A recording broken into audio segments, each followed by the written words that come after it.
Hi, Eric. Sorry, I said, wait, I'm ready. And then Hey, Carmen was texting me. it's all right. I beat you by only like 5 seconds. Hi, Eric. Sorry, I said, wait, Oh, I'm ready. Wait. All right, that's all right. Could have turned. no, that's me. I every most weeks I remember to turn the volume down on my phone. So anyway, hey, how are you? I'm actually very good today. Very good today. Thank you. Once again, I elected not to go to a barber this week. I like your hair long. I Yeah, like you it. and Vicky, you and my mom. Well, all But right. I'm gonna Carmen, go. hold on. I don't know. I probably am gonna go this week. We'll see. We'll see. Um, we'll see what our audience thinks. So welcome to our little Sunday night get together. Me and my dear friend Miss Nancy Kelly. And hey Nance, you want me to wait till our guest joins us so I can say what number show this is? No, go ahead. I Ah, can't wait. None of us can wait. drum roll, please. Do you have no? Well, we hit that. What? Oh, no, let's wait for Carmen then in that case. Well, I don't think Carmen's gonna be. Oh, you'll be surprised. He's not gonna be sitting at his drum Oh, kit. yes, you will. Yeah. You think so? Yeah. Well, in that case, all right, then I'll wait for a drum roll. So anyway, we're gonna bring um, and he's in the waiting room right now, but we're not gonna keep him waiting terribly long. Um, let's say a quick hello to what's become our regulars here, Donna Militello Calandra. Hey, Donna. Um, She texts me during the week and tells me which of my tunes she's listening to. well, And it, Donna and I had a nice little uh, back and forth on Facebook this week. She was the one that brought up the song "Invitation" when we had Scott Dennis on that's right. last week, and I mean, she That's right. absolutely loves that song, and I think she said, "Oh, I wish Nancy." I said, "Well, actually, you can listen to a recording of Nancy doing it on that Craig Russo Yeah. record called Mumbo." Say that the backing on that is different than a way I maybe would have done it. So it was a challenge for me to sing it, is all I'm saying. Yeah, I'm I'm working on putting an arrangement together of that right now, yeah, as a matter of fact. not an easy song to sing. Oh no. And you must pay so much attention to those intervals.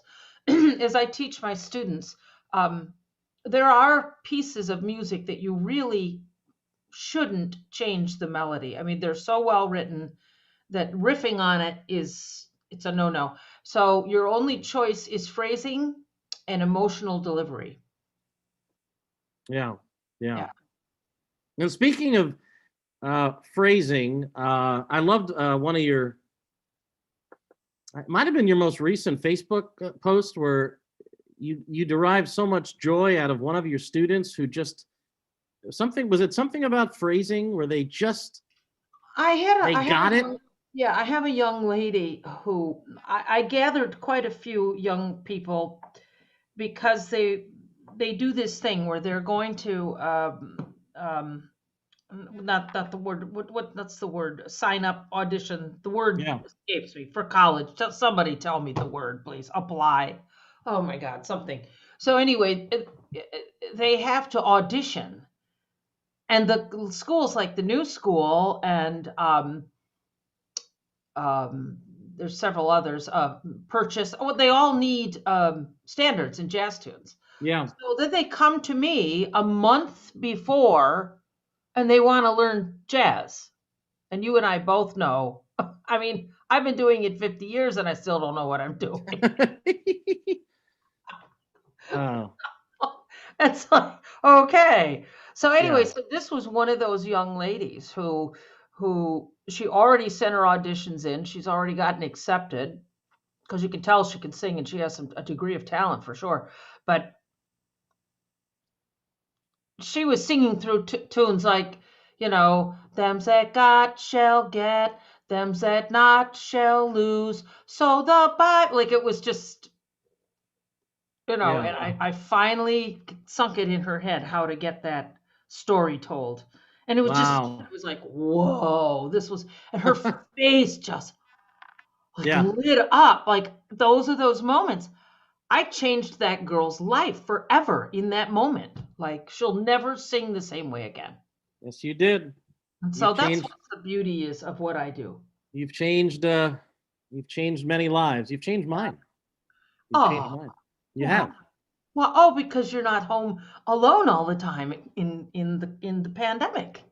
We see each other on Sundays. We see each other on Sundays. We chat maybe during the week. I kind of fight with Scott Dennis for your late night conversation time. Haven't talked to anybody in a long while. I need one. Yeah.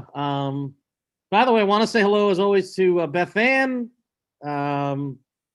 who's always like either she or Donna are always the first ones in, or my friend Renee down in Florida. Renee was mentioning to me, she lives down in Florida, not far from Daytona, that she was having issues with the chat, like commenting in the chat.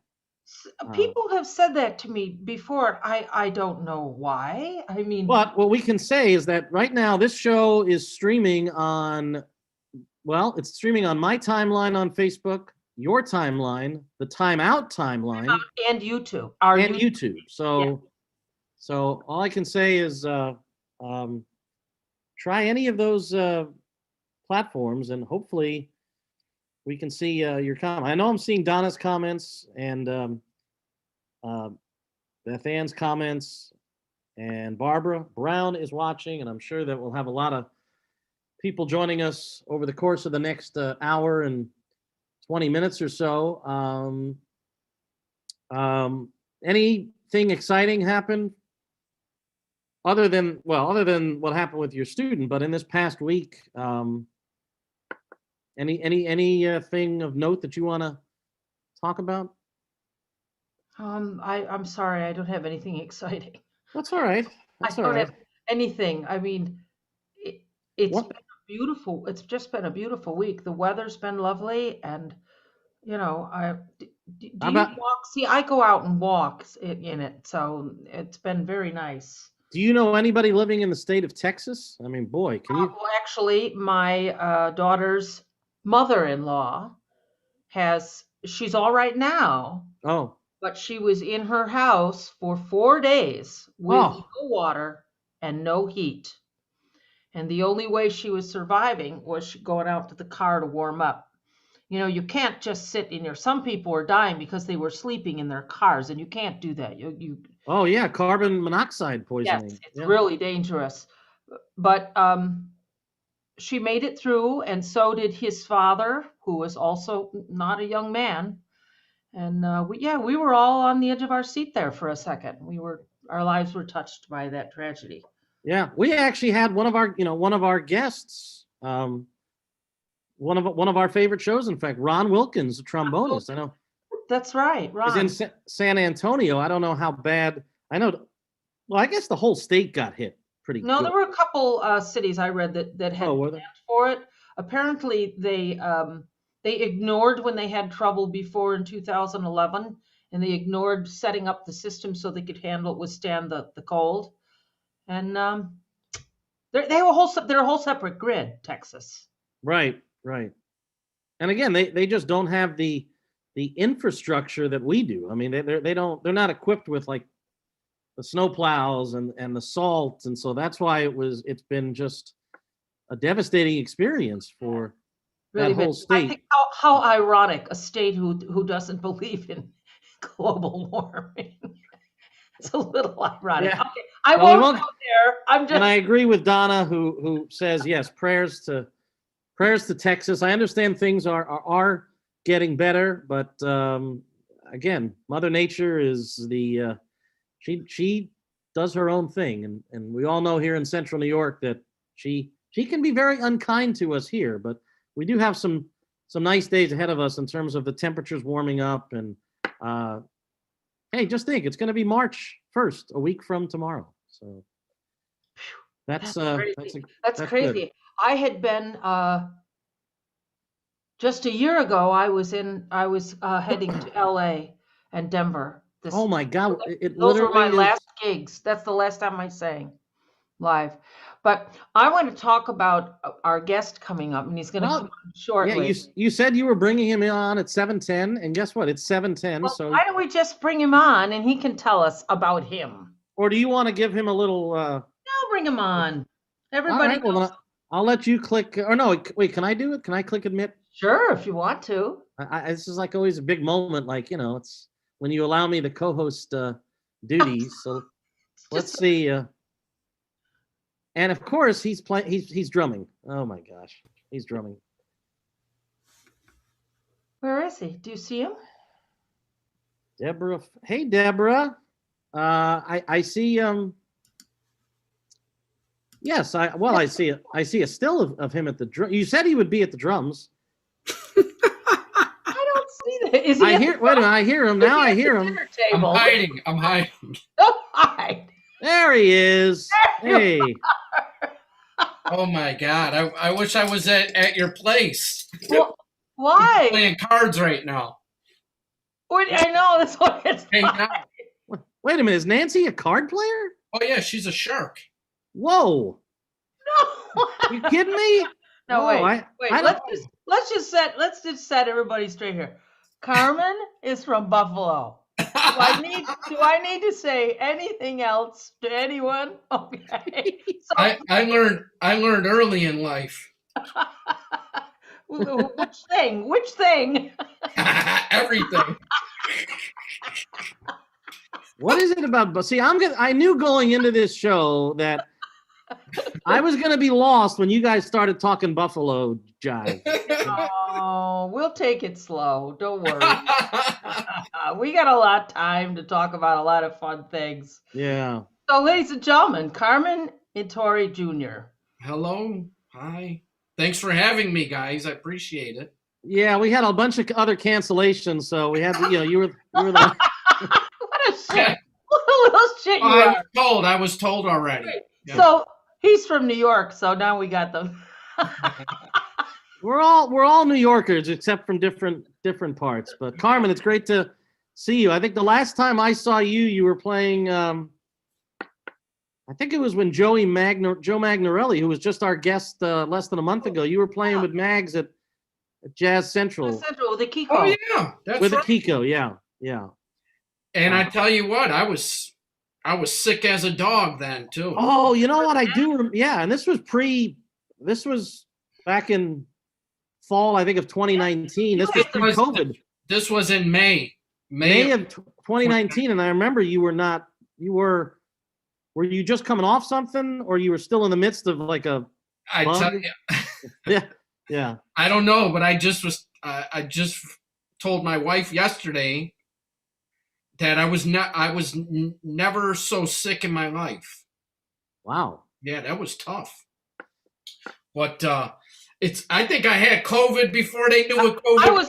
I was holding back from saying anything. I said I was going to say this might be the first undiagnosed. Because I tell you what, I haven't been sick at all since. Well, knock on wood. Anything. I mean, hey, I guess I'm lucky that way. So yeah, you guys are pretty good about being quarantined. Oh yeah.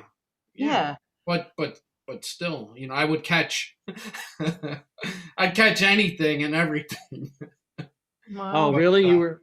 Yeah. Well, I have some allergies and whatnot, but yeah.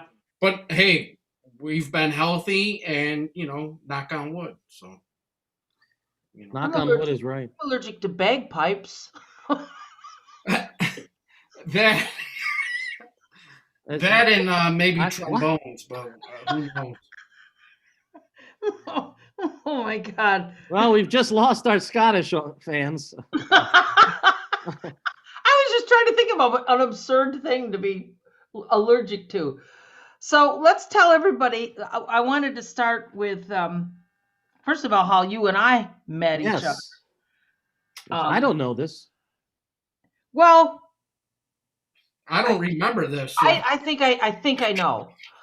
That gig that we did at Fulton with Joey D. And I asked Joey D, I said, who do you want to hit with, man? Mm. And he said, Carmen. Hey. Yeah, I remember that. You also had Bobby Militello. Yep. And that is actually, I'll never forget, Joey called me, he says, hey, Carm, there's this gig in Fulton. It's close to Syracuse. And this guy, Joe Cortini's going to call you and ask you how much you need. And then Joey tells me how much I should get. But then, it all worked out. So I was thrilled. And to add to it, we were able to put a couple gigs together around Fulton. You did a couple things in Rochester too, which is the smart thing. Yeah, we played at a custard place. Ice cream with Joey DiFrancesco. We played at Abbott's Custard. You're kidding me. I know that didn't pay any big bucks. I will tell you, it paid the door, and we made more that day than we did charging cover charge anywhere else. Abbott's Custard place. Abbott's Custard was never so packed in their life. and he had an ebony B3 and an ebony Leslie. No shit. Yeah, it stays in there, I guess. Oh my gosh.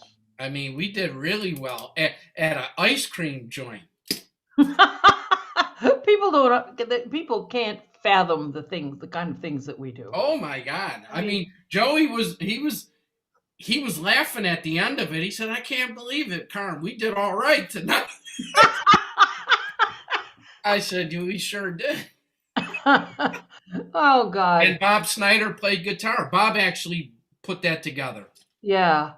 Well, he knows the scene real well in there, and he knows what could happen and what wouldn't happen. Well, but yeah, and that was a last minute gig, of course. It's like, hey man, where can we play tomorrow? I don't know. Let's try to see the ice cream spot. Where are you going? You're going to next gig is the hot dog joint around the Ted's. You take what you can get. You know who got a great laugh out of that is a guy who just celebrated a birthday. I know you know him very well, Nance. I'm sure Carmen does too. Our friend Will Gorman is watching. Oh, do we know him? Hey, Will. We just did that collab with him. Yeah. Oh yeah, and he just did a live stream for his birthday. So. Oh, did he? Happy birthday, Will. Yeah, happy birthday, Will. Thanks for tuning in. And now William is trying to think, man, I got to try to get a custard shop gig sometime. We can hit the circuit.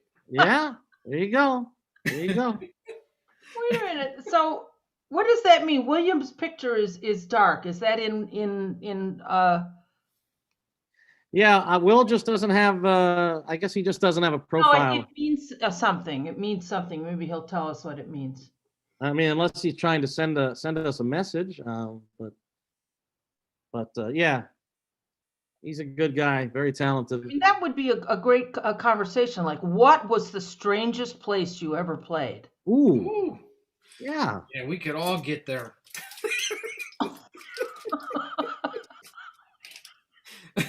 I'd have to do some thinking about that because I've done some strange hits, man. So you started playing drums when you were just a little guy, just like your little fella Jakey, who I hope will peek his head in at some point. Oh yes. Jake is upstairs watching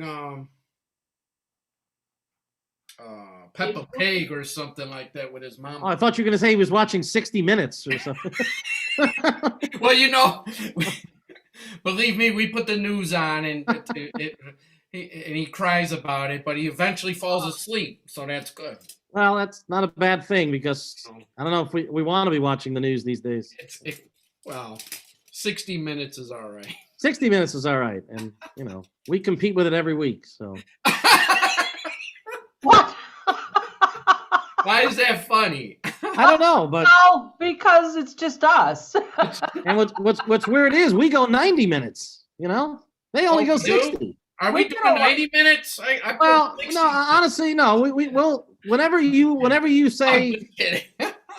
You got to eat though. Did you eat yet? I did eat. We could talk about food too. Oh, we're going to talk about all kinds of things. I wanted to get Oh, background to you when you got started living in Yeah, Buffalo, New well, York. I knew who you were when I was a kid.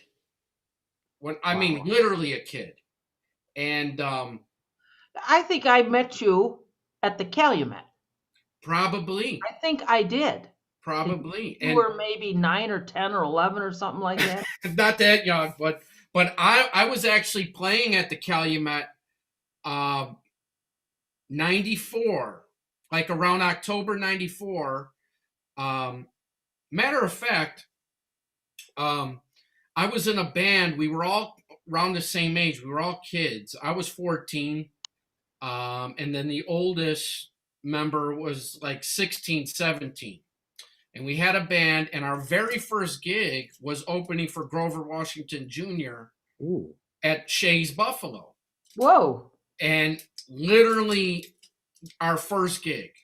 And we were rehearsing, a couple months every week, and we had originals, and we were doing standards and original arrangements. It was pretty slick. And Grover Washington Jr. was so cool and supportive that he invited us to travel with him.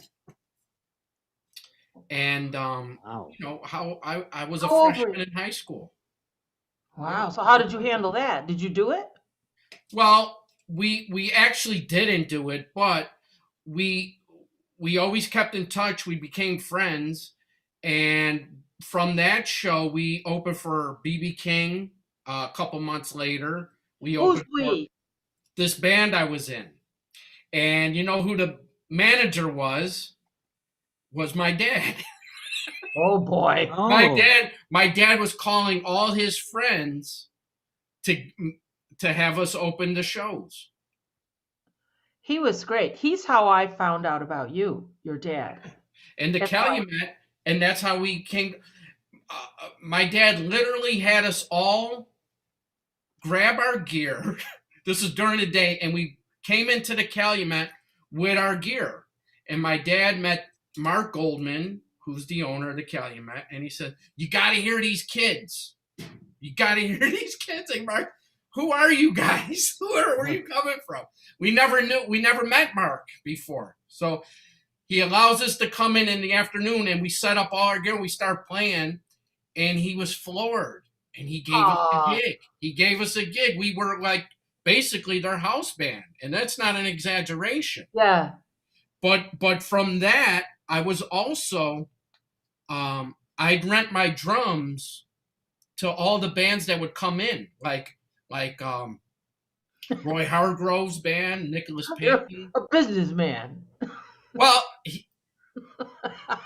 he without even knowing it, and all I was looking for was to be able to see these musicians, these bands. I mean, my real first date with a girl was to see McCoy Tyner's trio at the Calumet.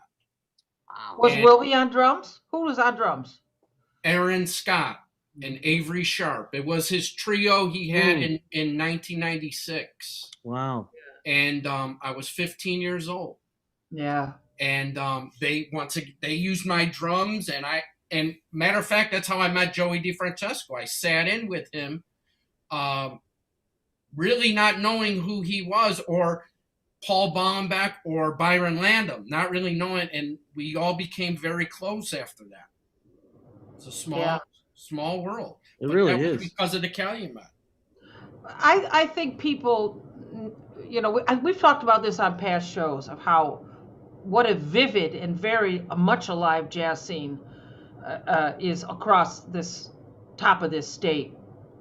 Or even Cleveland, Buffalo. We call it the Thruway Circuit. But there was a lot of stuff going on, man. And of course, with the clubs closed down, there isn't now anymore. But Cleveland, you have that absolutely right. Cleveland, my very first record, like I say my first session, my first real record, was with Ernie Krivda, Cleveland's own. Oh, man. The great tenor player. Yeah. And I actually made I don't know, 6 records with him. And I cherish those moments as well. I had the pleasure of playing Ernie quite a bit on my radio show. Yeah. Really? Yeah. Oh yeah. Well, he's still with us. Yes, indeed. And but Cleveland actually became a second home, and the club there, Nighttown, which was actually just recently sold. Oh. So Yes. Jim sold it? Jim isn't. Well, Jim was just booking the music. The owner, Brendan Ring, just sold the building and the business to I don't think they disclosed who the new owner is, but it's supposed to be some sort of celebrity chef or well-known chef in the area, and I guess he has plans to keep it open. Oh, I hope so, because that's one of my spots, man. Yeah. It's Jim Wadsworth, right, Nance? Jim Wadsworth. Yes. I still talk with him every now and then. We're. Yeah, knowing Jim, I mean, I'm sure he'll stay involved in have music when it's. Yeah, I wonder how it's all going to unfold. That's scary. So it was your dad, man. Your dad called me up. He was in the car with you going somewhere. I don't know where, down 81, Route 81. And he goes, Nance, you gotta hear my kid play drums. I'm telling you, he's right for you. He's the right guy for you. He was giving me a pitch, man. Well, it's funny because seriously, when this is all through high school, so whenever and this is before social media, and you really didn't have access to musicians like you do now. Like now you can just friend someone and send a message. Hey, what's up? I know. Then you had to meet them in person and ask them, muster up the courage to ask them for their phone number and then call them eventually. So I made some friendships before I moved to New York for college.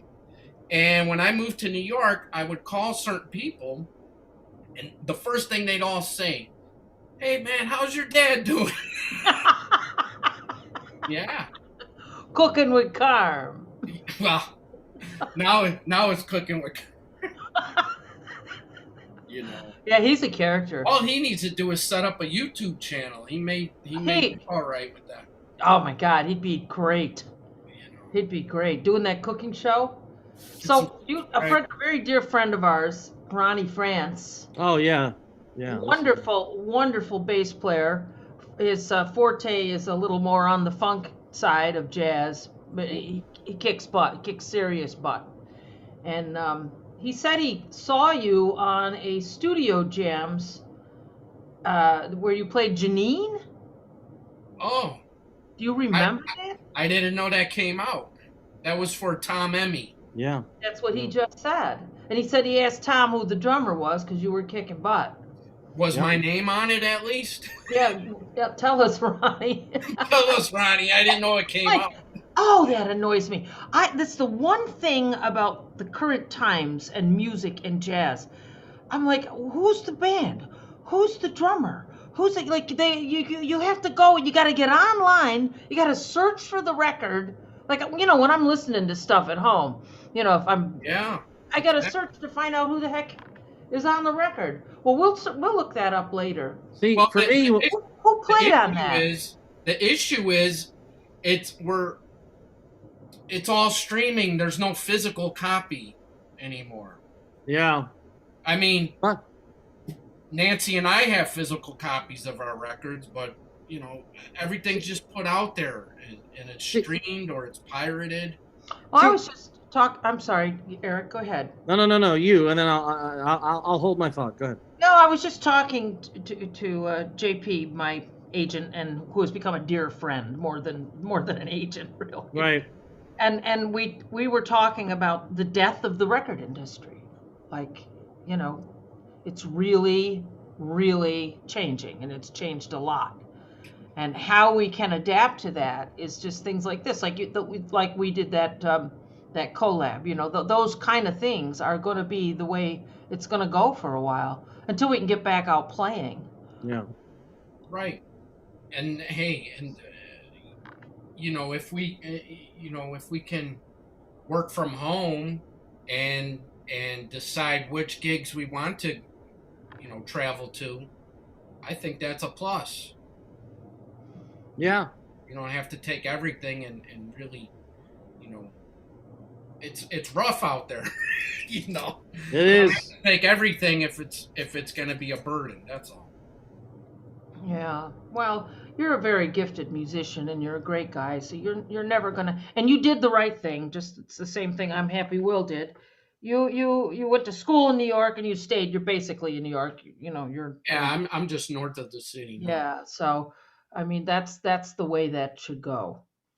All I was going to say earlier, not to disrupt the flow we have going, was there was a time back when I was in radio and I could actually get a physical copy of a CD like this one and be able to just turn it over and see exactly who the musicians were, see exactly what the songs were, what the length of the songs were. I mean, and now the days of like actual physical copy. I mean, I've actually got like some people who've sent me.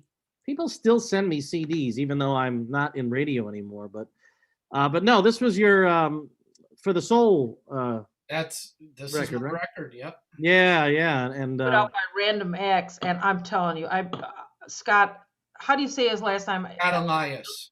Elias or Elias? Elias. Yeah, what a great guy he is. Great guy. Great guy.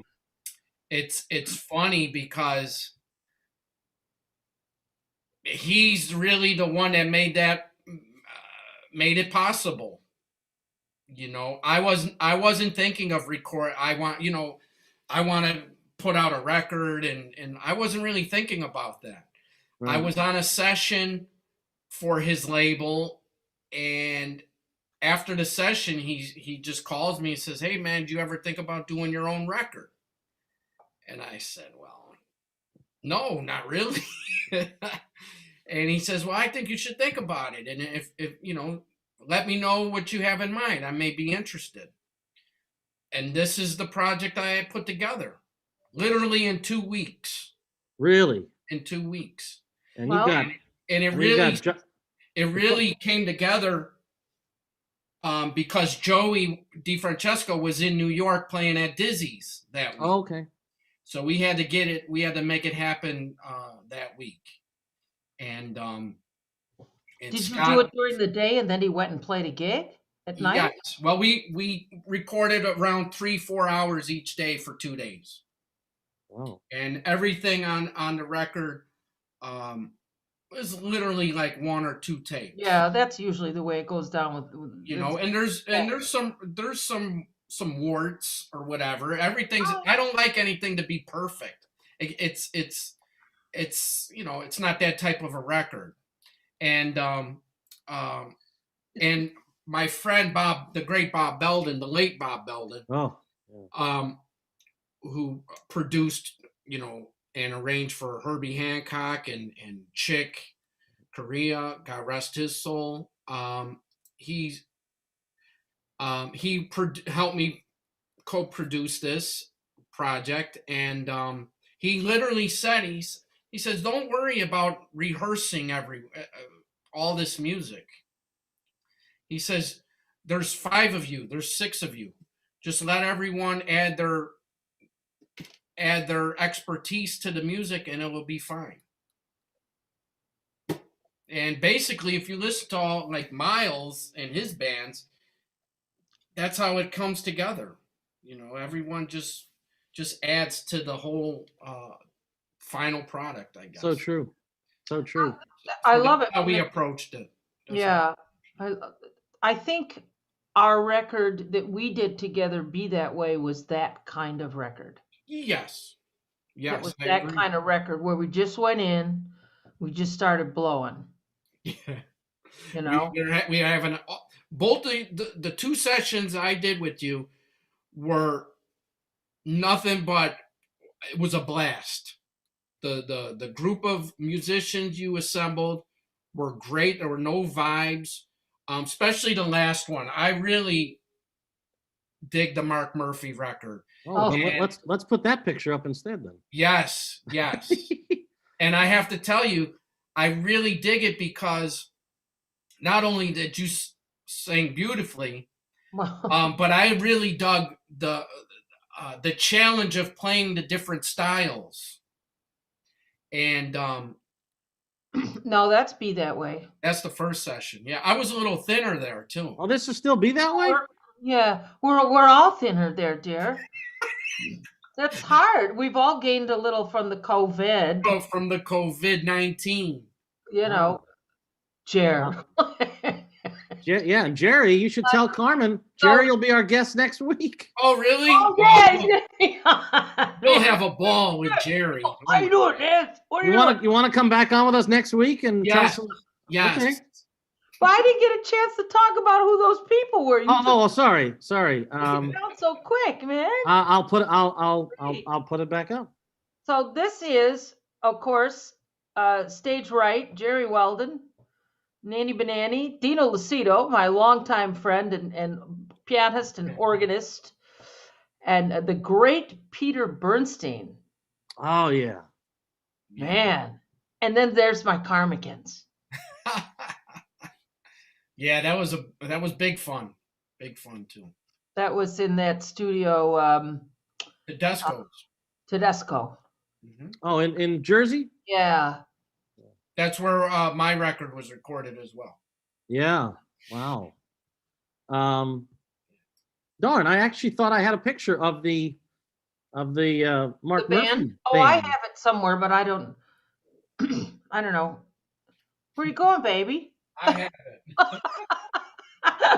Look at that. I mean, can we just you should see Carmen's pad, man. Can we admire? Incredible. I mean, last week we talked with our friend Scott Dennis. We talked about his record collection. I mean, we can now see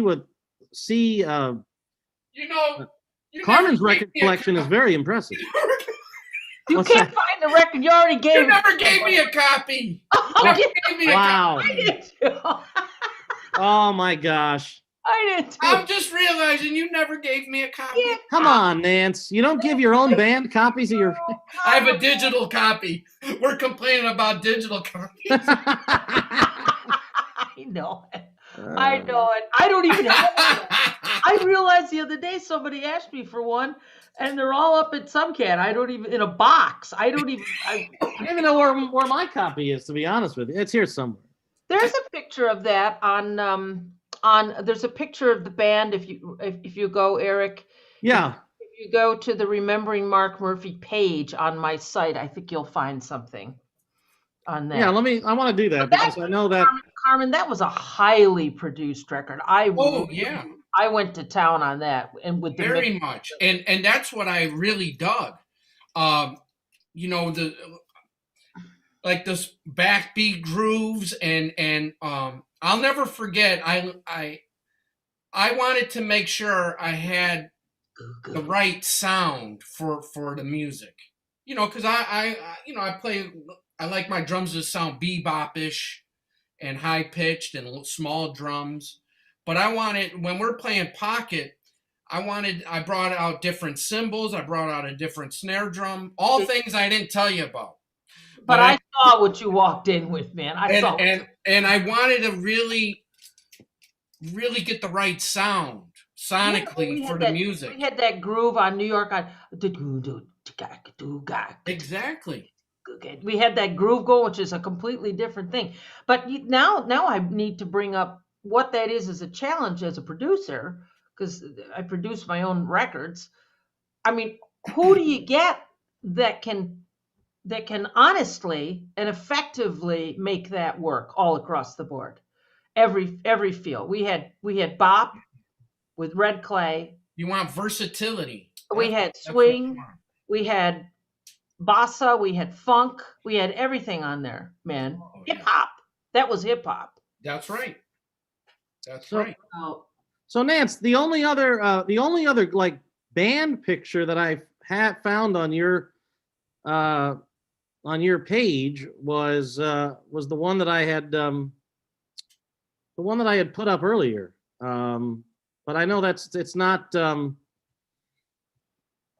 gosh, now I'm dilly-dallying here. Oh, don't worry about it. I think everybody that's watching knows. I don't know where that picture is. This picture right here is not. No, that's also the Be That Way band, but Yeah. with Bob Snyder. Bob, yeah, I don't know. That's outside of Green Acres in Green Elmira. Pastures. Oh So, wait, I'll put it back up for a second. I thought, wait till these guys pull up to this joint. It was one of the most. We had so much fun. That's the real deal, man. That's Green what life Pastures? is like in New York Green State. Pastures. Green Pastures. Okay. That's what life is like, the jazz life in New York State, because we still had jazz houses, and they were all over the state. And this was the real deal. I'm talking greens and fried chicken. And Ooh. we had Well, the owner, I remember he was around for this gig.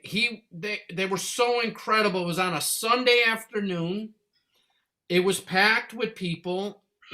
We just, it reminded me when I was coming up. It's the thing. It's the deal. Of course, he's passed and the place is closed. But I'll never forget.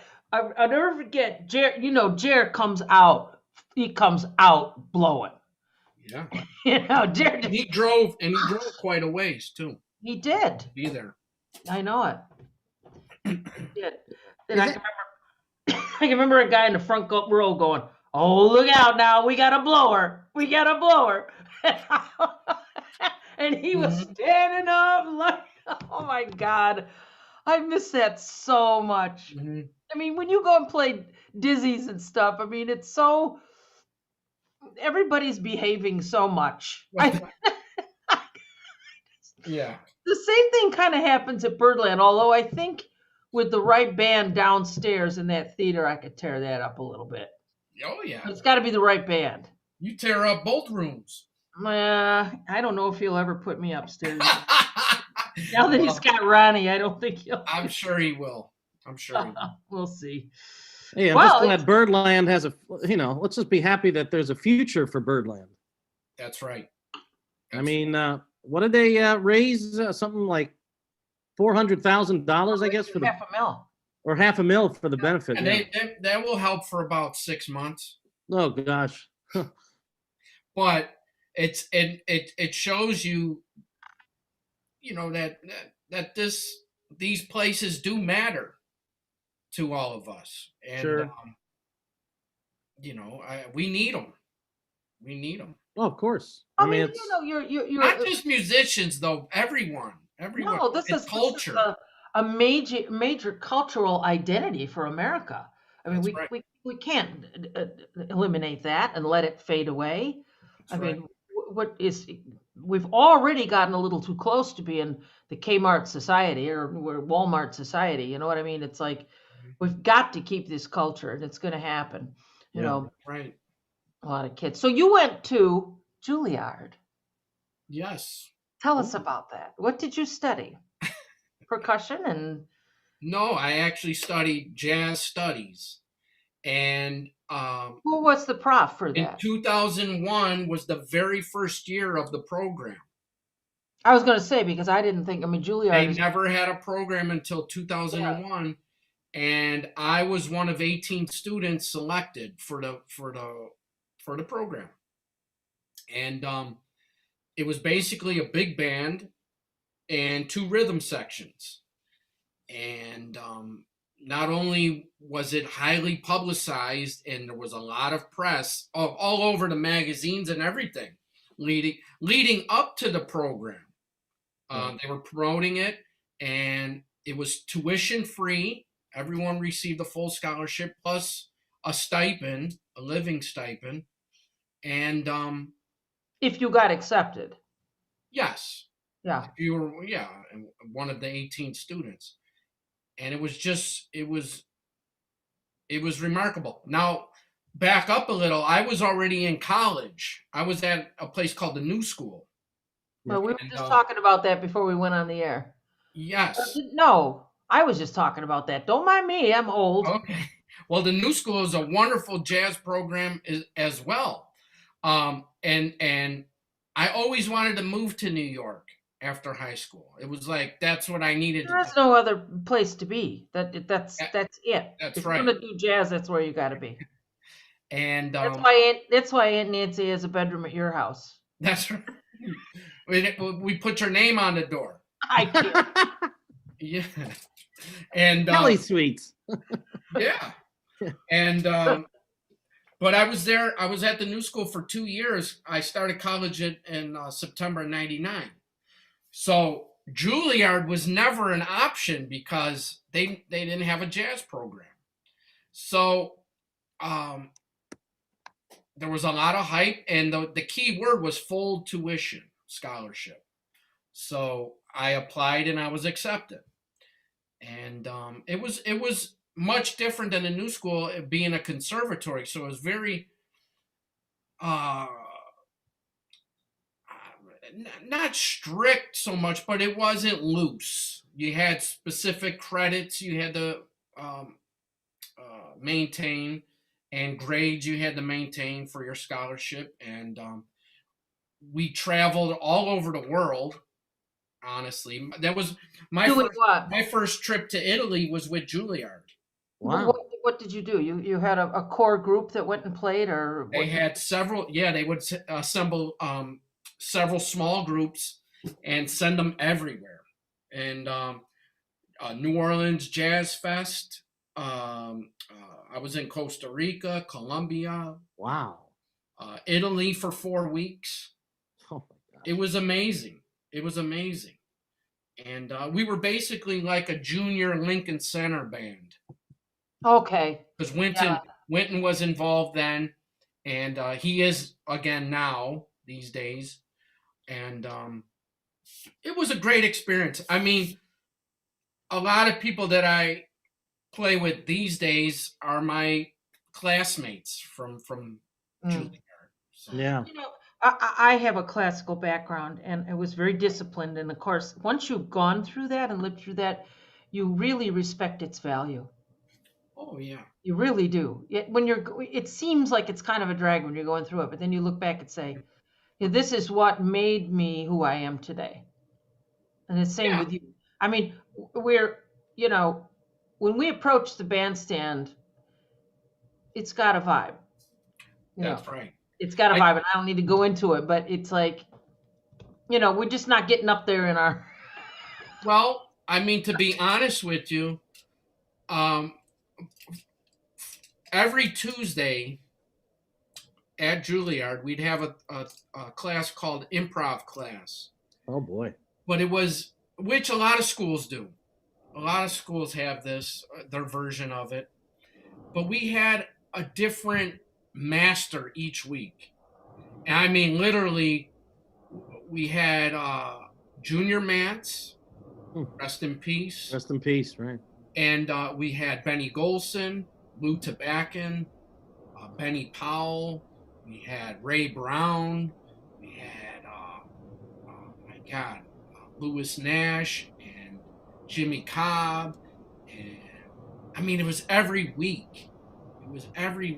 And to the point that we really didn't know at the time what was happening. We're just, oh man, we got improv class. But I look back on it, and those were some incredible moments. I actually started relationships with like Lew Tabackin from Juilliard. Yeah. Invite, hey man, would you like to come over to the house and play sometimes? Yeah, I would love to. This is what I was just. Mulgrew Miller. Mulgrew, man. Oh my gosh. Bill Charlap, Rini Rosnes. I mean, the list. I mean, it's 4 years every. That's why you are who you are now, Carmen. That's why you are so well-rounded, and and to be around. I was just having this conversation when I did Gail Boyd's show. You just talk by yourself when you're on there, but I was talking about you have to be in the room with people that know more than you. Bottom line, there is no way around that. Well, that's how you learn, right? Yeah. I never felt that I never wanted to be the smartest person in the room. I'd rather just sit and listen. Just absorb, yeah. Just absorb it. Yeah. Yeah. Well, that's the same thing for being, up in upstate New York. I never wanted to be the famous jazz singer in upstate New York. But at the same time, you can't. It is what my life is, though. So. But that's. It happens that way too, whether you like it or not. Yeah, sometimes. Well, so but yeah, Bobby's back up here, man. He came off the road, when Brubeck passed away. Bobby came home and he opened a restaurant, and he had his band playing in there every night. I mean, I'd love to open a restaurant and I'll just be the only one playing. I'll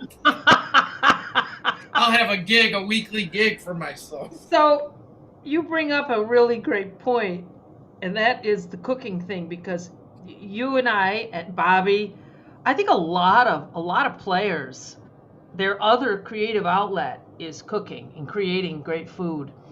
And that's exactly what it is. We talked about this before, and it's just like improvisation. You see what you have and see what's in the fridge and the pantry, and you put something together. It's just like music, like jazz music.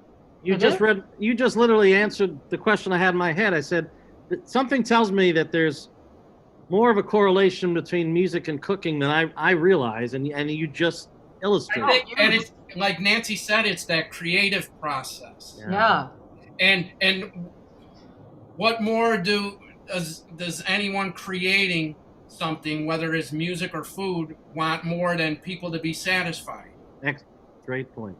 And so whenever I cook, I want my wife and my son to enjoy it, and they better. Oh, you're a great cook. You're great. I do okay. You do good.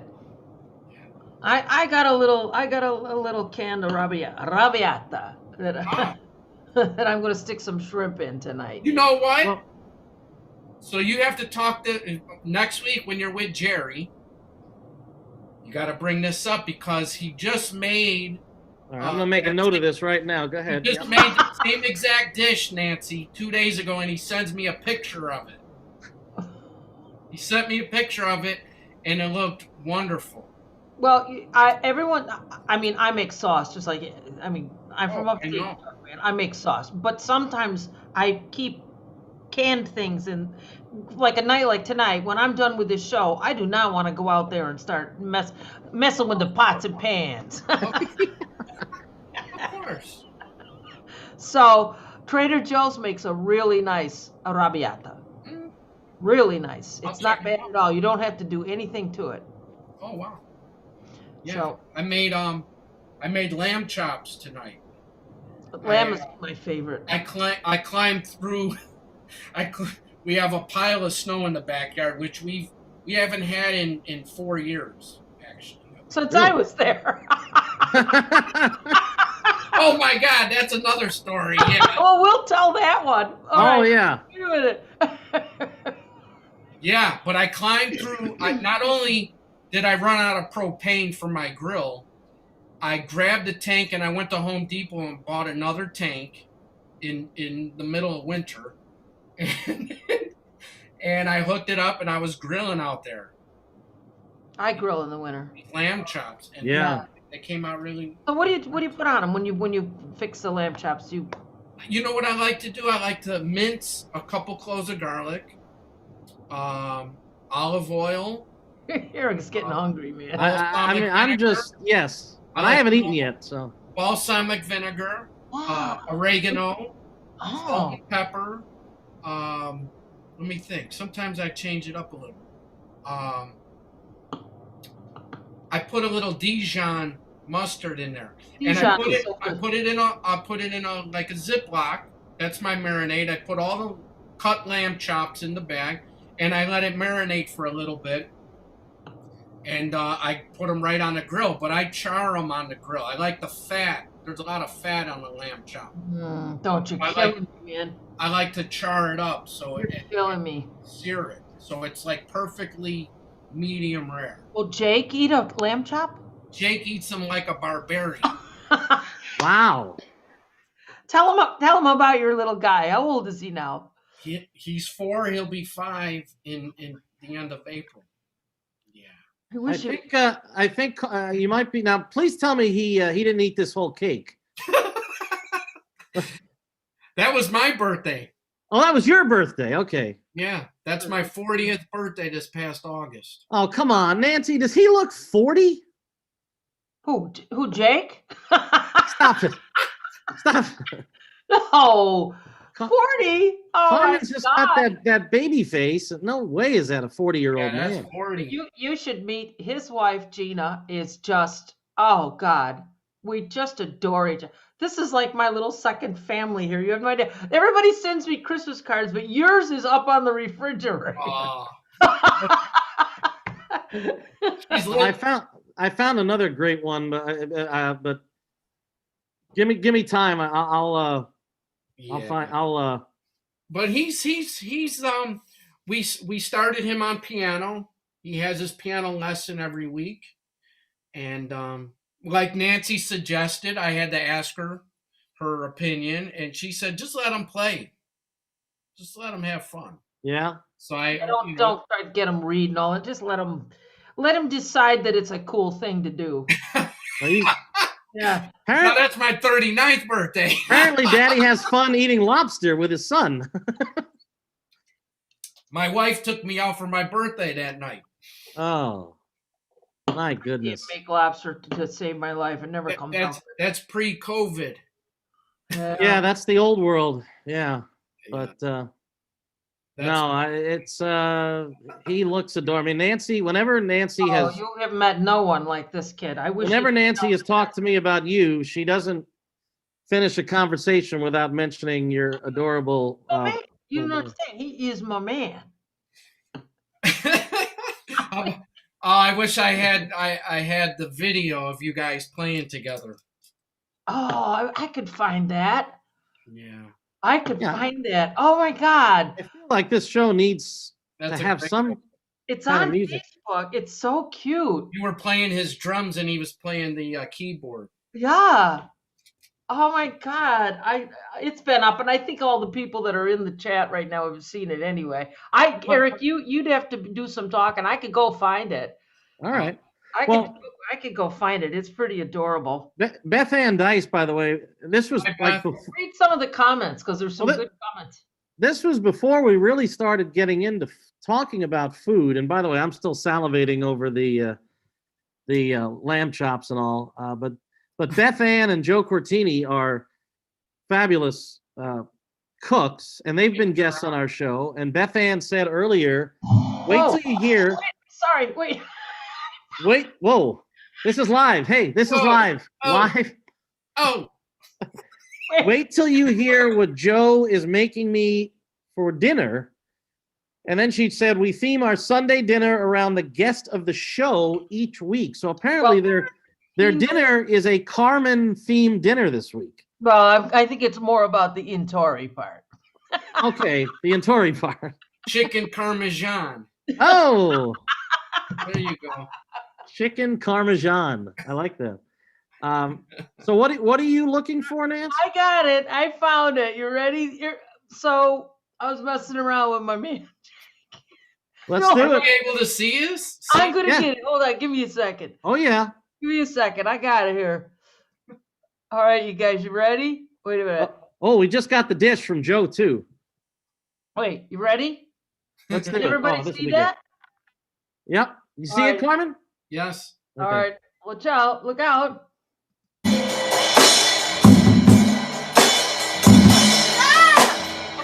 I'm done. I'm going to get a different piano player. Okay. Oh, my gosh. I had never seen that before. I'm glad you had that. That's exactly what I was Oh, referring to. he just told you to stop. I mean, I think that. Oh, I don't know what's on here. Oh dear, what is this? Oh dear, I don't know. I don't know what I've done.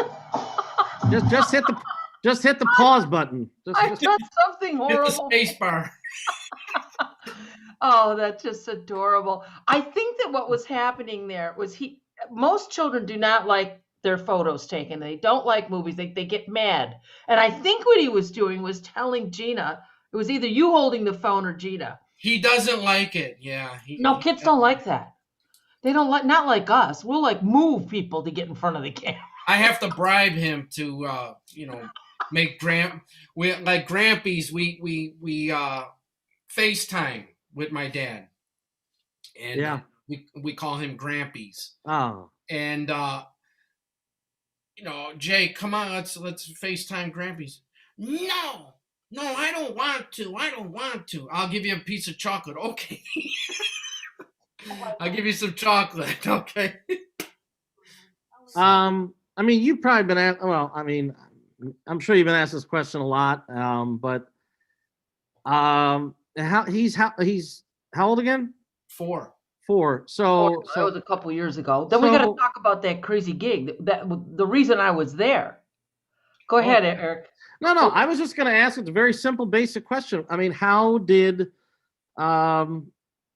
fatherhood just change you? I mean, I imagine that just bringing this little boy into your life. I mean, it's just it's a lifetime investment, obviously. But what has the last 4 years been like having this little person growing up before you? It has its challenges, but it's remarkable. It's a blessing. It really is. And am I a perfect father? Not at all. But nobody. I try to use the lessons that I've learned and hopefully help him. Yeah. But I was very quiet as a kid. He's the opposite. Oh. Yeah. He walks into school and he's like, hey. He's like the mayor. I was not like that. I was very shy and quiet. So I have to learn not to get in his way a little bit and just kind of help him along as best as I can. Well, he's like more like your dad. Your dad is or Gina. He's like Gina. Yeah. Gina is also, yeah. Yeah, because she was an actress. That was her profession before she was an attorney. I did. And matter of fact, you can find a couple commercials she made back in her days. But, we gotta find that. If you look on YouTube, you go to Clear as Sill commercial with Jerry O'Connell, and that's her. Go ahead, you can find it. And Eric, go for it. But I'm gonna look through it. But little Jakey, he's great, and you'll love this, Nancy. Well, first his school's been open this entire time, and it's only 8. The kids they don't get the Cohen. That's what we're told, but we're still, close knit. It's really the parents. It's like a small pod, so we're all like, have to abide by the rules and the suggestions by the school, and it's been pretty good. We've done a good job so far, everyone. But they had a Valentine's Day party at one of his classmates' homes last week. And, everyone usually brings, something, a treat of some sort. So we asked Jake, he said, would you like to should we bring some cupcakes, some cookies? No, I want to bring flowers, he said. He wanted to bring flowers. Aww. So, you're going to make me cry. Wait. So I said, now Gina wasn't able to go to the party, so I had to bring them. And I was a little, I'm going to hang out with all the mothers, daddy's the jazz musician and he's going to hang out with all the mothers. Oh, they must love you. Are you kidding me? I mean, who knows? They may think I'm weird too. But I brought him to the store and we got a little bouquet for the mother and a little posy for the girl. The little girl who was having the party. Oh. And sure enough, he came out, he knocked on the door, he had the 2 bouquets of flowers. He says, I brought you flowers, these are from me. And he gave the flowers and oh my God, it was so beautiful. And he really felt good about it. He was excited. And he's something, man. It was something. That's something I would have never done. I'd be too embarrassed to carry the flowers, at his age. That is a precious story. I do think I found the video. But Nance, just tell me how I share this. Usually you've always been the one to. Oh, well, you have to first of all go. You know how to share, and then you have to pick it from what comes. I hope she doesn't get upset, but I think it's great. You have to. So it's just a Clearasil commercial with Jerry O'Connell. Yes, I mean, I there probably is a couple, but I think that is the one. Okay. All right, so let me try this. Let me share. You'll recognize it too, because it's probably from the early 90s. Can you see this? Yeah, that's the one. Is this the one?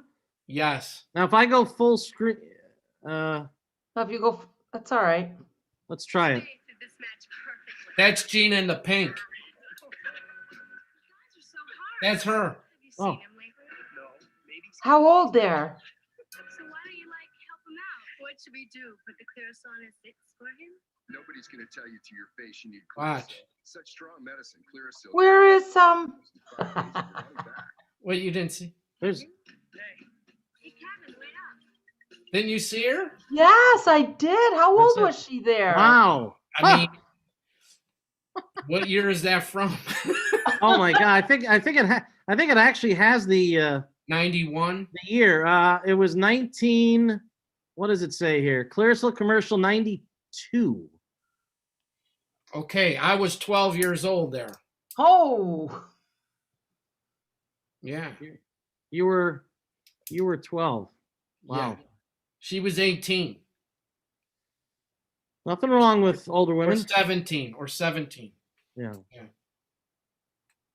So she was an actress and then she became an attorney? Yes, later. She went to NYU film school. Wow. Yep. That's incredible. So we should tell you. I wanted to tell you guys. Wanted to tell everybody about that whole we ended up shooting that video. I was going to remind you that I was at Carmen's house because we had a gig out on Long Island somewhere. Montauk. Yeah. Was that where it was? I'm from Long Island, so I'm just. If it was in Montauk, it would have taken us 3 days to get there. Yeah. So I come all the way down from up here, right, to do this one gig, and the only major snowstorm of the century of that year happened that night. Oh boy! So we're gonna go in here, and William Gorman was on it. It was just. William was already on the way. Well, William was already on because he's from upstate. He's like, we're from upstate. Like, what snow? Like, we don't. It literally just started snowing when we left. Really? Yeah. And it was in the forecast. And I just remember asking Nance. I said, Nance, do you think they're gonna cancel this gig? She says, let's just head out there. We'll figure it out. Okay. So, but they did. So we started realizing that it was becoming treacherous. And we turned around and came back and they canceled it. But no, it's worse than that. What? Tell me what. We literally drove 2 miles to the thruway, got on the very next exit, so I was only maybe 3.5 miles from my house. We turned around to go back home. It literally took us almost 3 hours to get back. It did. That's It did. how bad, to go 3 miles. It was so It was bad. really bad. But No one could drive in this weather, and here we are, we're really driving, weird we're going over sidewalks. Oh Yeah. my Lord. Because me and Carmen are like upstate people. We know how to navigate that. Not that we would drive fast, but we know how to. There were navigate. school buses stuck with And kids. they don't know how to drive in it, so people are going down their sideways in front of us, and we're like, Wow. oh, what the? I think we even stopped to get fresh parsley for dinner. We did. Fresh parsley. We needed fresh parsley for dinner. Oh. That's so. We didn't make the gig, but we made a great dinner. That I'll was. say I have heard some great in all the shows we've done. And by the way, this is show number. You can't give us a drum roll, can you? Yeah, Carmen? drum roll, please. I can. Oh, here we go. This is show number 35. Oh, Yes, our 35th show, and in 35 shows, we've heard some very, very crazy road trip stories. I mean, you and Dino out in California, oh wow. getting lost, and now this story. I mean, man. Well, Oh. one thing that you can always depend on, and Carmen mentioned it earlier, if I'm going to make music, not only are they going to be people that play their butts off, they play my feel, man. They got to play my feel.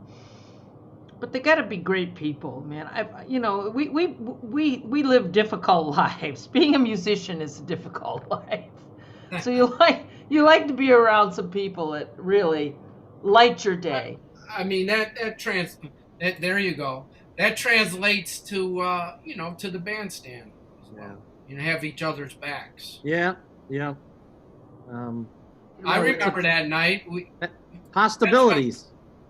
Yes, and we ordered the entire menu.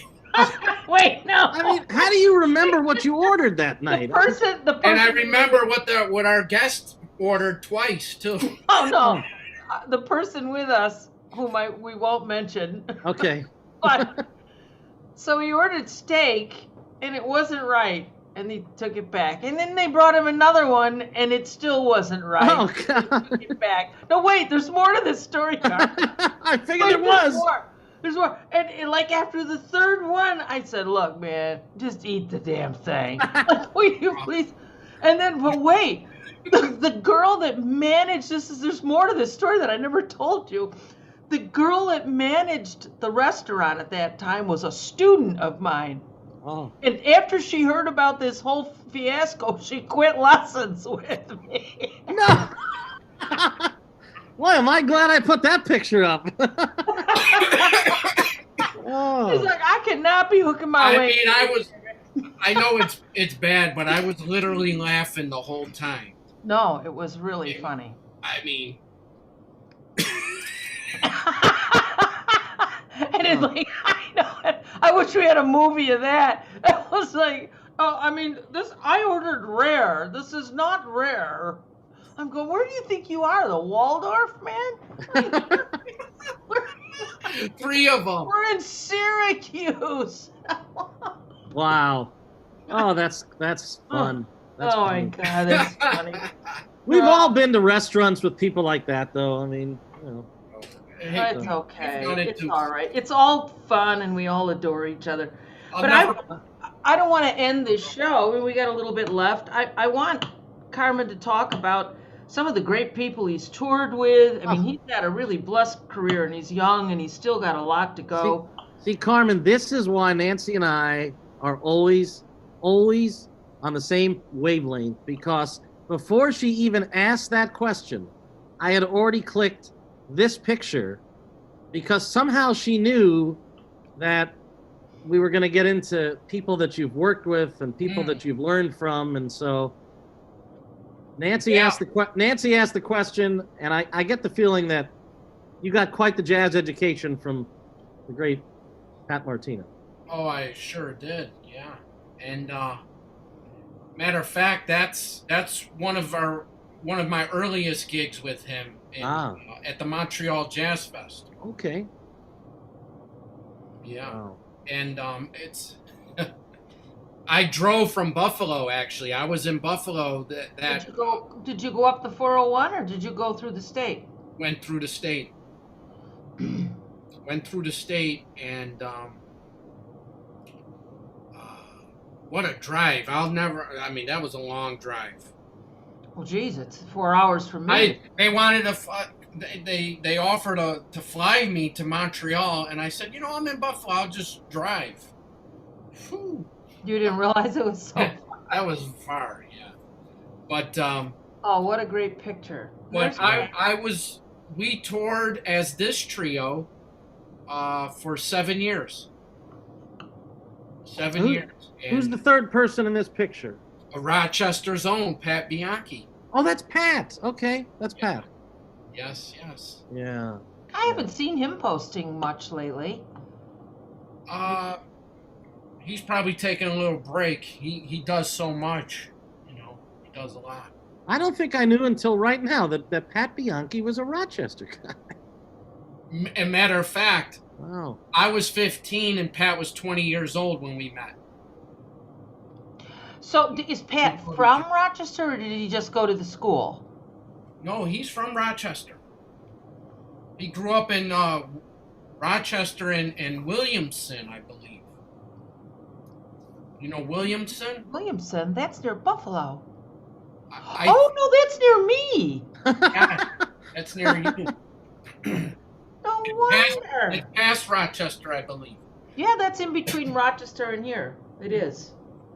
And but yeah, I've spent 7 years with Martino, and Wow. I made. Tell us where you went. Tell us, you did a lot of great things. Oh, literally, I was able to travel the world, literally a few times. I believe the only places I haven't been to or performed at are Australia, India, and Africa. So Nancy, get some gigs there. Get some gigs. I was just gonna say there's some people that keep playing my record in Africa. Oh, they're so hip there. We need more than a couple people playing it. I get a lot of people in Turkey playing it. I get a lot of. It's so funny. Do you get those reports or you don't get those reports? I don't get them. No. Yeah, from Apple Music and Spotify, and it shows me all over the world where they're playing, the record. Yeah. Well, that's. I think I'm not surprised. Yeah, But really, and then I've played with a lot of great Italian musicians, Massimo Ferraro, and I've done tours with him where he's had Benny Golson, and we did a 2-piano tour with George Cables and Massimo, and I went on tour with I did a tour with Monty Alexander's trio. Woo, and, nice. Which he and half of the tour he had the great Bobby Thomas on percussion, who you would know from Weather Report and Monty's records. He's played with Monty for 40 years. Yeah, I know that name. And come to find out, his wife is originally from Buffalo. So it's like old home week that traveling. And Monty, he named every jazz club in Buffalo I never even heard of. He told me about 40 of them at least. He played in Tonawanda and all these. It was amazing, and so I made tours, and I try to make tours and perform with musicians in Chicago and Joe Locke. I went to Switzerland with Joe Locke. Wow. And I made a record with him. He's a bad boy. Yep. Rochester. Another Rochester. I was gonna say, yeah. Another Rochester guy. And They call. It's They call- just been nice. It's been nice. You know, it's an early career. Being 40, I don't consider myself an elder. I'm still learning and trying to get myself together. And but I hope success. It's funny. Success in music is not so much material. I think it's experience. And longevity. If I'm able to play music into my elder years, I think that's what it's all about as far as I'm concerned. I that's the only thing I wish. I just hope I can continue to play music. Do you see that, Carm? Yeah. Oh yeah. Carm, Jer. This week's guest and next week's guest, yes. We were And you know what's cool? I'm using my super cool white drumsticks. Oh yeah, I could see. Yeah. that I literally borrowed from my son. I took his drumsticks because I was low. I would never have noticed that until you pointed it out. Yeah, that's great. That's great. Well, I mean, I got to tell you, if Joe and Beth are still listening. Oh, they're here. Yeah, well, they are. Trust me. They've even told us what they cooked. Yeah. Hello to them, but I want to say that because of them and their festival, it's really that's how we've been able to do this. That's how Nancy and I hooked up with Joey and Bobby Militello. Yep. And I've been able to bring my group out there and other groups and recommended some groups and helped Joe suggested some bands and whatnot. And I'm really thankful to them and everyone at Fulton to even have a festival. I mean, it's great. I mean, very thankful. So I think this might be that same gig of you using the white drumsticks, but we get to see the organist. That's the great Kyle Kohler. Kyle Kohler, yeah, from Philly. And the thing I love about you and Nance both, and the three of us collectively, is that we all love the organ.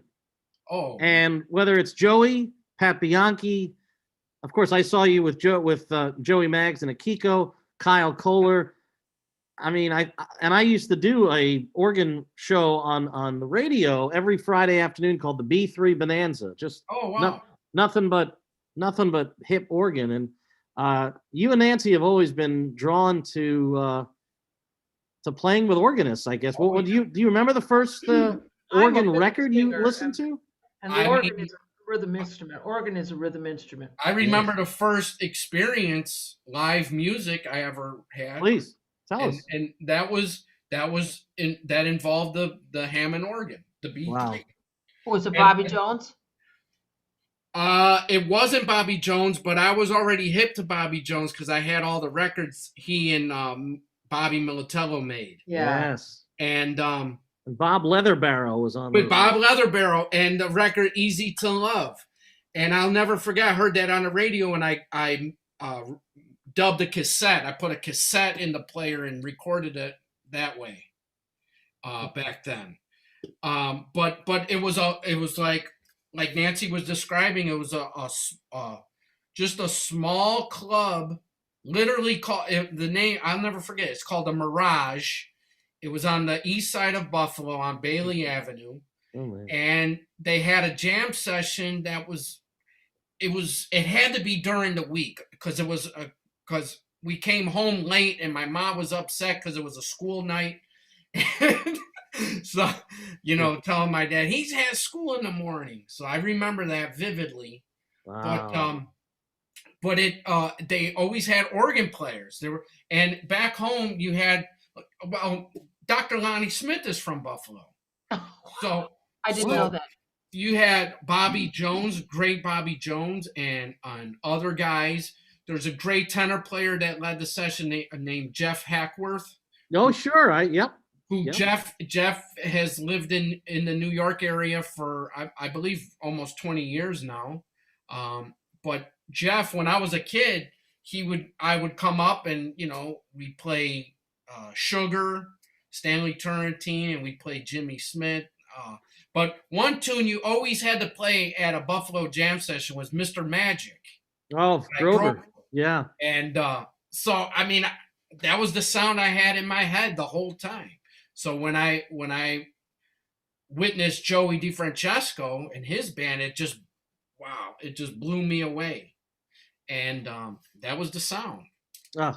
That was the sound. I've played with a lot of organ players, and I almost had a chance to play with Jimmy Smith. Oh. But he passed away a month before the gig. Oh man. But that would have been something. Yeah. I performed with Dr. Lonnie Smith once, and it was just amazing. It was amazing.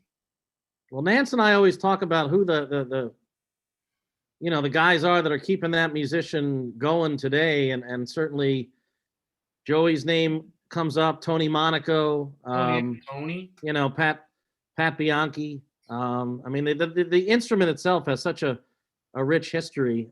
You see the comment, Nance, that Joe Cortini made? Yeah, you can read it, please. It's no mistake that Fulton Jazz Fest has a B3 artist each year. Carmen, we are so happy that you've been a part of our festival. And I'm going to add something to Joe's comment, because I think he would agree that Joe is hoping to have a Fulton Jazz Fest again, and I'm sure would love to have you come back and when we have live music again. Oh, he knows I'm there. I mean, Yeah. I'm there. And I hope it happens, and I'm sure it will happen. Oh, it's gonna. He's in August. I have a feeling we're gonna be all right by August. Oh man, I have a feeling we're gonna be all right. So you and I will see. Don Militello asked, Calandra asked if you know Jimmy Wozniak. Jimmy Wozniak. Wozniak. I know the name, and I'm. It's been a while, but I definitely remember the name, and he's from Buffalo, if I'm not mistaken. Well, so is Donna. Yeah. And then Rosalind Blue says, "Oh, faux show, Mr. Magic." Faux show. Yeah. Faux show. What does that sound like on the drums, Mr. Faux show? No, Faux Mr. show. Magic, what's it sound like on the drums? What? Play the drum part, man. Come on. Come on. It's not going to come out too clear. It's a small mic. That's fine.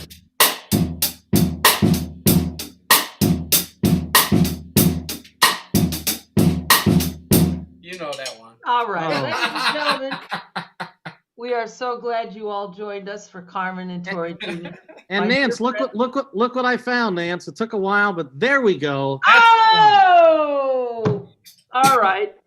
You found it. The Remembering Mark Murphy Band. With the great Ed Howard and John DiMartino and Bobby Militello. Ed did a great job on that, man. And I'll tell you, not many acoustic players can play electric too. Well, that's what we were looking for, one that could, and that's the thing. And he really nailed it.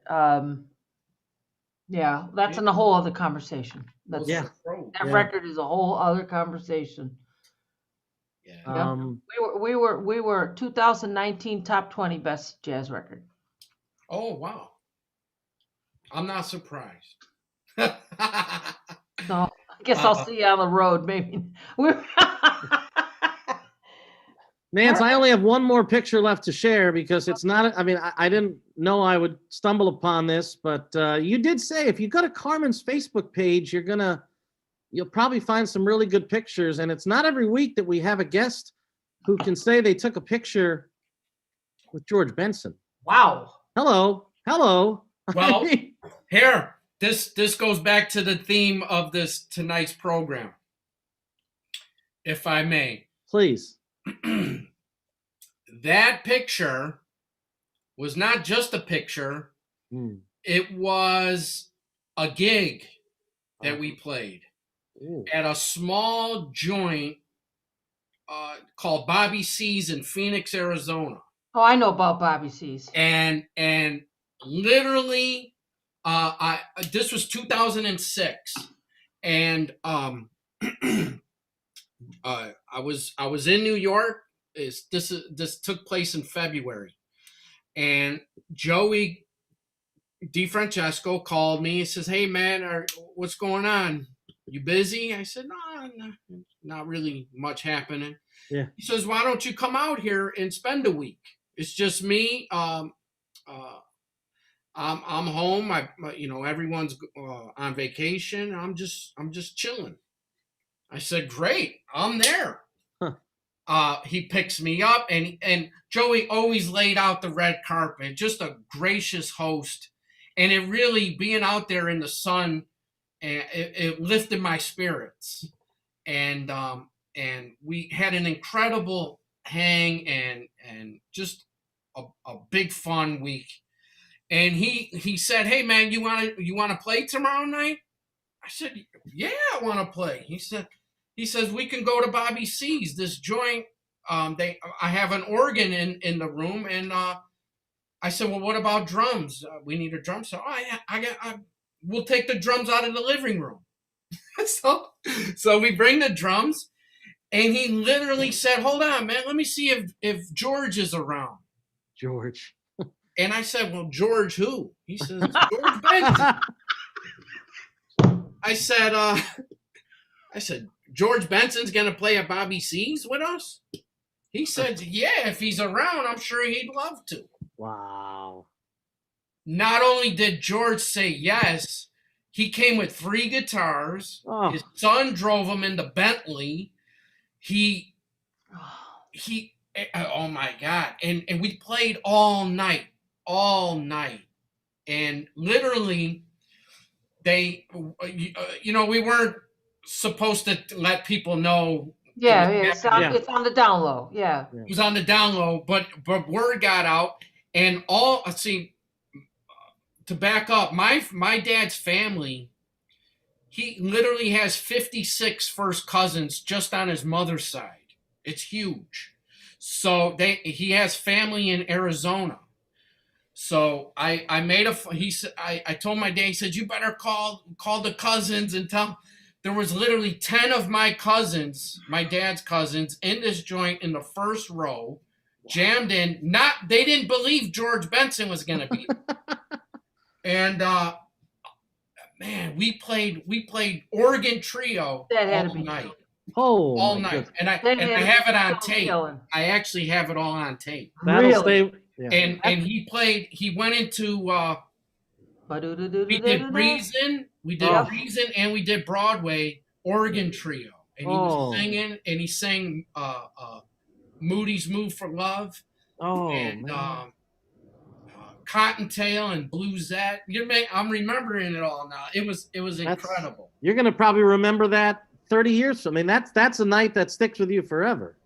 It was incredible. And then the next day we were at his house. We were literally at George's house. He had just a remarkable. And he clearly lived in Phoenix He lived in a town called Paradise Valley. And of course he did. His house was in a mountain. Wow. And just so cool. It's funny you're talking about it. This is one of the things about our life that I miss a lot. I miss we get to see things and do things and eat things that no one else. It's so incredible, the things that I've done. Right. Those are the experiences. To me that's it's a form of success. It really is. Wow. Just those experiences. And, well, we hope you had fun. I had a great time. I really did. Yeah, it feels you'll see when you get done with this, you're going to feel like you just played a gig. You're going to be like, no, I'm not kidding you. It's a great feeling. That's what Eric and I we got to keep busy. I don't know. Yeah. But listen, I speak for everyone when I say I can't wait until we get to see you and Nance together on a bandstand again. We know that day is coming, and it's going to be such incredible moment for not just the musicians, but for the people there to experience yeah, because we're coming out like gangbusters. Yeah, I know. I know. We're coming out gangbusters. Wow. We're gonna blow it shit up. They'll have to cut the power off on us. That could be. It could happen. I just hope some other things happen too. So, Well, all right. You'll be playing cards again with Nance in no time. And just make sure she sends you a copy of the CD. Oh, come on. Yeah, that's the only one I'm missing. I don't have any. I'm not driving to Syracuse and get it either. I am so happy sitting at home. It's ridiculous. Well, best wishes to your wife, Thank you guys so much. It was fun. Your little boy. We had a blast. I know Nance adores you, and this is really the first chance we've had the opportunity to talk at length, and it's been just as fun for me, Carmen. Here's to when we can all see each other in person in a proper way at a good little festival. Oh, that's right. On a beautiful summer day. Absolutely. Thank you, Nancy. Thank you, my dear. We love you so much. Thank you, Carmen, and for listening. Be sure to tune in. Hey, Carmen, if you can, join us. Tune in next week when we have Jerry on. I sure will. All right? Very good. Business. We'll see you later. My love to Gina and Jake.